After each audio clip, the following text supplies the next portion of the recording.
Hello experts and welcome again.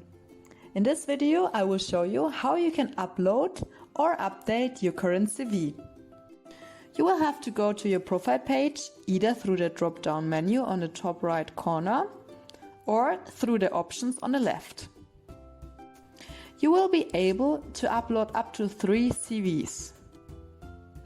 The default CV is the one presented to the clients automatically by the platform. Of course, after you confirm your interest. And it's ideal, as you can see here, if it's in English, since it's the most common language of our opportunities. You can always modify or update the default CV, but not delete it.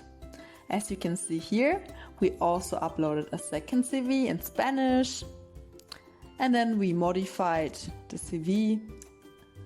But as I said, we will not delete it, so choose well which one you want to present to the client.